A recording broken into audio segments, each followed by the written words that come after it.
নমস্কার বন্ধুরা, নতুন আরেকটি পর্ব দেখার জন্য সকলকে স্বাগত জানাচ্ছি। আমি আজকে আপনাদেরকে খুবই সুস্বাদু একটি নিরামিষ রেসিপি তৈরি করে দেখাবো। সেটা পনির, ঝিঙে আর আলু দিয়ে। অনেক সময় নিরামিষ খেতে চান, তবে কিভাবে রান্না করবেন, কি রান্না করবেন বুঝে উঠতে পারছেন না, তো এই রেসিপিটি আপনার জন্য। সাথে কিন্তু আছে অনেকগুলি টিপস। পুরো ভিডিওটা দেখার অনুরোধ রইল। তাহলে চলুন রেসিপিটি শুরু করা যাক। প্রথমে আমি মশলাটা তৈরি করে নিচ্ছি। একটা মিক্সিং জারে নিয়ে নিচ্ছি কিছু কাঁচা লঙ্কা, কয়েক টুকরো আদা আর একটি বড় সাইজের টমেটো। একটু ভালো করে ম্যাশ করে নিয়ে এলাম। তো এটাকে একটা বাটিতে নিয়ে নিচ্ছি। তারপর এর মধ্যে দিয়ে দিলাম 1 চামচ ধনে গুঁড়ো, হাফ চামচ জিরে গুঁড়ো, একটু হলুদ গুঁড়ো আর একটু লঙ্কার গুঁড়ো দিয়ে ভালো করে মিশিয়ে নিচ্ছি। তো খুব সুন্দর করে মেশানো হয়ে গেছে।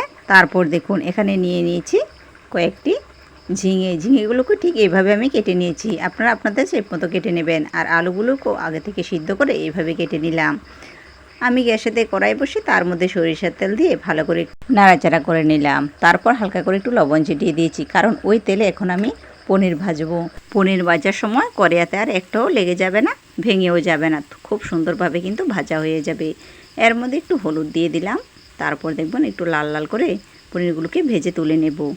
তো বন্ধুরা, আমার রেসিপিটি আপনারা কে কোথা থেকে দেখছেন অবশ্যই কিন্তু একটা কমেন্ট করে জানাবেন। তো দেখুন পনিরগুলি ভাজা হয়ে গেছে, এগুলিকে তুলে নিচ্ছি। ওই তেলে এখন আমি ভেজে নেব কেটে রাখা আলুগুলোকে তুলে দিলাম। এখন এর মধ্যে দিয়ে দেব হলুদ গুঁড়ো আর একটু লবণ। এখন আলুগুলোকে ভালো করে লাল লাল করে ভেজে নিতে হবে। তো এইভাবে করে যদি আপনারা রান্না করেন খেতে কিন্তু দারুণ লাগবে। তো এইভাবে আলুগুলো ভেজে নিলাম। এখন এগুলোকেও তুলে নেব। যে বাকি তেলটা আছে, এখন ওই তেলে ঝিঙাগুলোকে একটু ভেজে নেব, তাহলে রান্নাটা আরও দারুণ লাগবে। তো ঝিঙাগুলোকেও তুলে দিলাম। এর মধ্যে একটু হলুদ গুঁড়ো দিয়ে দেব। ভাজার সময় এর মধ্যে লবণ ব্যবহার করা যাবে না।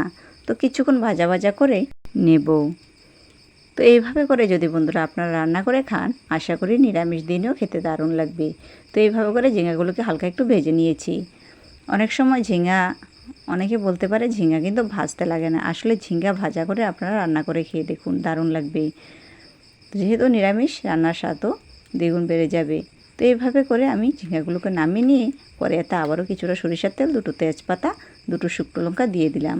তারপর দিয়ে দিলাম পাঁচফোড়ন। এখন ফোড়নটাকে একটু ভালো করে ভেজে নিয়েছি। তো তার মধ্যে যখন দারুণ একটা ফ্লেভার চলে আসবে, তখনই কিন্তু ওই ম্যাশ করে রাখা মশলাটাকে দিয়ে দিচ্ছি। তো মিশিয়ে রেখেছিলাম ওই বাটি ধোয়া জলটা একটু দিয়ে দিলাম। এখন ভালো করে মশলাটাকে ওই তেলের সাথে কষিয়ে নেব। তো উপর দিয়ে যখন তেল চিটচিটে হয়ে আসবে, তখনই বুঝেছি মশলাটা ভালোভাবে কষে গেছে। দারুণ একটা ফ্লেভারও কিন্তু চলে আসবে। দেখুন খুব সুন্দরভাবে মশলাটাকে ভাজা ভাজা করে নিয়েছি। এখন এর মধ্যে আলু আর ঝিঙেগুলোকে দিয়ে দিলাম।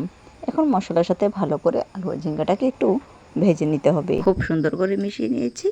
এখন এর মধ্যে দিয়ে দেব লবণ। আমি পরিমাণ মতো লবণ অ্যাড করে দিলাম। আপনারা আপনাদের পরিমাণ মতো দিয়ে দেবেন। তো এভাবে একটু মিশিয়ে নিচ্ছি ভালো করে। তারপর এখানে দিয়ে দেব জলটাকে আমি এখন গরম জল ব্যবহার করব। গরম জল ব্যবহার দিলে রান্নার স্বাদটা কিন্তু আরও ভালো লাগবে। তো এইভাবে আমি গরম জল একটু ব্যবহার করলাম।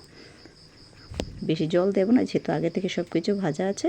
আর বেশিক্ষণ সিদ্ধ করাও লাগবে না। ঢাকনা দিয়ে শুধু বড় আসা পর্যন্ত অপেক্ষা করতে হবে। খুব সুন্দর করে বলক চলে এসেছে দেখুন। এখন এর মধ্যে দিয়ে দেব ভেজে রাখা পনিরগুলোকে।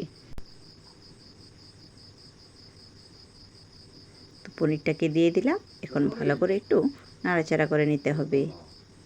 যেহেতু আমি নিরামিষ রান্না করছি, এখানে হাফ চামচ চিনি অ্যাড করে দিলাম। নিরামিষ রান্নার মধ্যে চিনিটা ব্যবহার করলে খেতে কিন্তু দারুণ লাগে। তারপর এর মধ্যে দিয়ে দিচ্ছি হাফ চামচ গরম মশলা আর হাফ চামচ ঘি। এটা মিশিয়ে দিলে রান্নার স্বাদ কিন্তু দ্বিগুণ বেড়ে যাবে। তো বন্ধুরা, এই নিরামিষ দিনে আমার এই রেসিপিটা আপনাদের কেমন লেগেছে অবশ্যই কিন্তু একটা কমেন্ট করে জানাবেন। ভালো লাগলে ভিডিওটা শেয়ার করে দেবেন। তো দেখুন আমি নামিয়ে নিলাম। এখন এটাকে বাটিতে নিয়ে নিচ্ছি।